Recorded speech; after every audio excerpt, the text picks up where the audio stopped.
I've had more Hollywood wives than she has. I mean, you know, it's crazy. Boasting again. Yeah, right on. In the final years of his life, sitting in his Nevada ranch house surrounded by his own paintings, Tony Curtis finally said out loud what he had spent decades dancing around. A reporter asked him, almost in passing, which woman had shaped him the most. He didn't mention the glamorous co-stars whose names had filled magazine covers for half a century. He gave a different answer, one that surprised even people who thought they knew his story cold. To understand why that answer mattered, you have to go back to the beginning, long before the mansions and the 6 marriages, back to a scrawny kid from the Bronx named Bernard Schwartz, who changed his name and reinvented himself into one of the most recognizable faces in American film.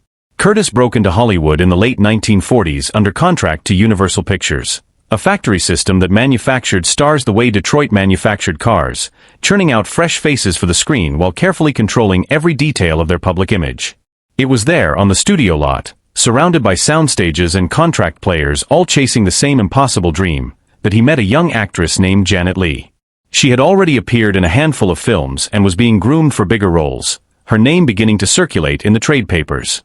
He was younger in the business, hungrier, still finding his footing, still learning how to turn an awkward New York accent into the kind of easy charisma the cameras loved. Their connection wasn't manufactured by a studio publicity department, which was unusual for the era, when so many on-screen romances were quietly arranged behind closed doors to sell tickets. According to accounts from people who worked with them at Universal during those years, the attraction was immediate and it was real, built on long conversations between takes rather than staged photo opportunities orchestrated by press agents. They married in 1951, and almost overnight they became the couple every fan magazine wanted on its cover. Life magazine and Photoplay treated them as proof that two beautiful, ambitious young people could find genuine love inside an industry so often built on illusion and carefully managed appearances. Behind the polished image, of course, was a marriage with the same pressures faced by any two people trying to build a life while their careers accelerated in opposite directions, each pulling them toward different sets, different cities, different demands on their time and attention. Curtis's run through the 1950s was extraordinary by any measure. He starred in The Defiant Ones alongside Sidney Poitier, a performance that earned him serious critical recognition and helped prove he was more than just a handsome face. He appeared in Sweet Smell of Success opposite Burt Lancaster, playing against type in a way that surprised audiences who had come to expect only charm from him. And in 1959 he starred in Some Like It Hot, a film now regularly ranked among the greatest comedies ever made by outlets like the American Film Institute, a movie that would come to define an entire era of Hollywood comedy.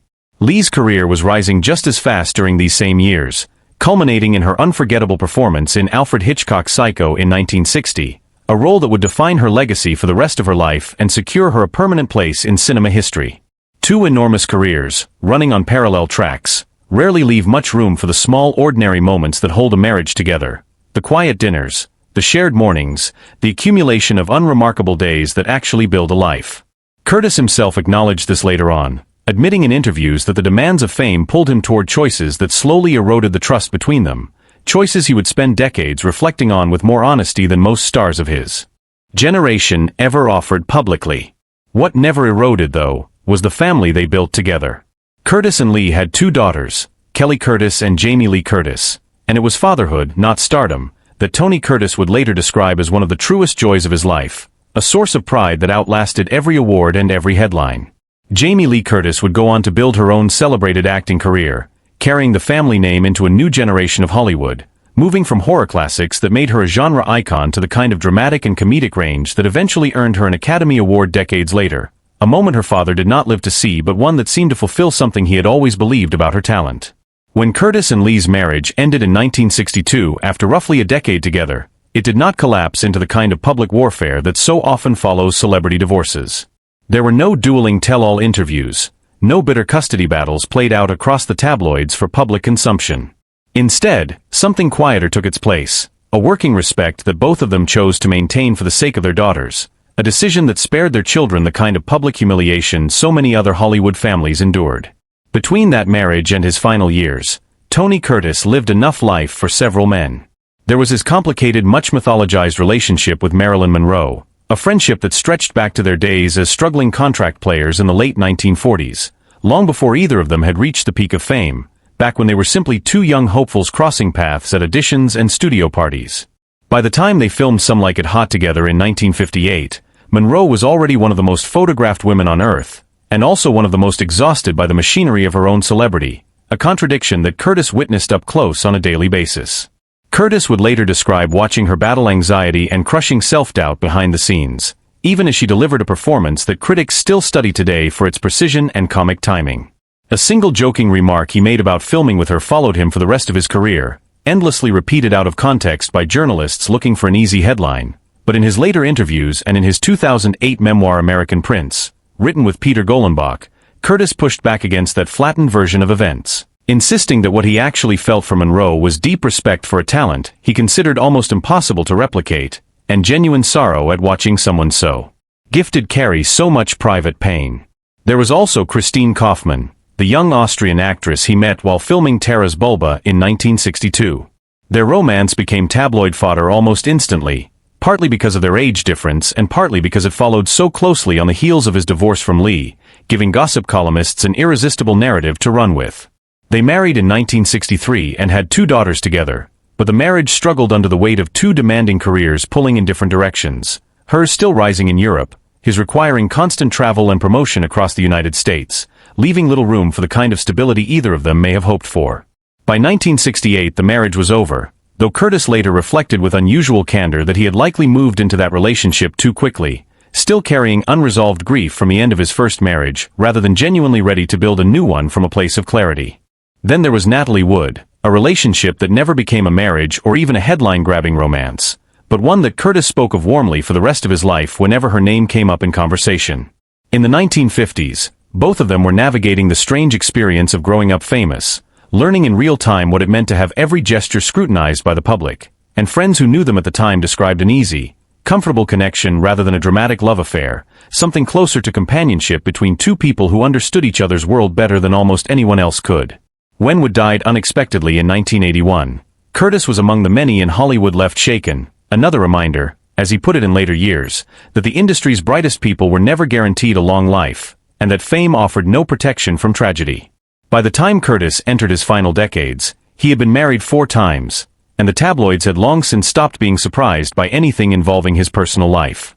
Then, in the early 1990s, he met Jill Vandenberg, a woman decades younger than him who would become his 6th and final wife in 1998.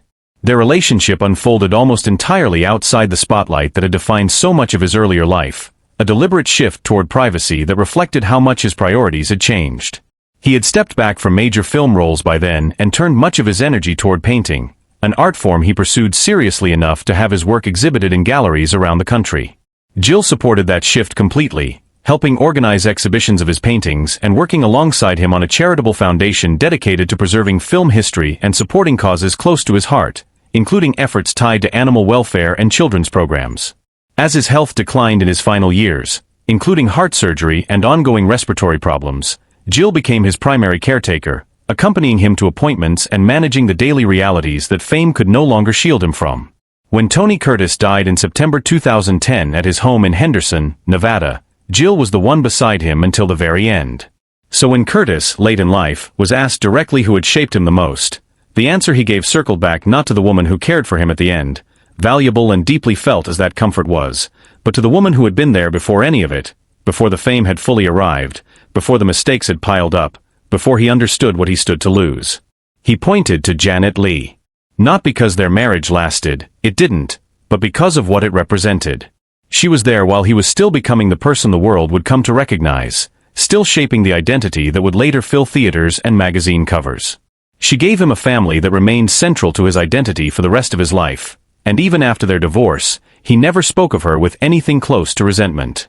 In his memoir and in interview after interview as he aged, he described their years together as a period he could never recreate and never fully stopped missing, a stretch of life when everything, including his own sense of who he might become, still felt wide open and full of possibility. It's a strange thing to sit with, the idea that the love someone considers most formative isn't always the one that survives, and isn't always the one that comforts them in their final chapter. For Tony Curtis, those were 2 different women, serving 2 different purposes across a single extraordinary life. Jill Vandenberg gave him peace when his body was failing him, steady presence during years that demanded quiet strength rather than glamour. But Janet Leigh gave him the foundation everything else was built on top of, the marriage, the children, the sense of having built something real before the world ever knew his name. Perhaps that's why, when the noise of fame finally quieted, when the awards had gathered dust and the headlines had long since faded from public memory, it was her name he returned to. Not the most famous love story of his life, and not the most recent one, but the one that had never really let go of him at all, the one that reminded him, even at the very end, who he had been before Hollywood decided who he would become.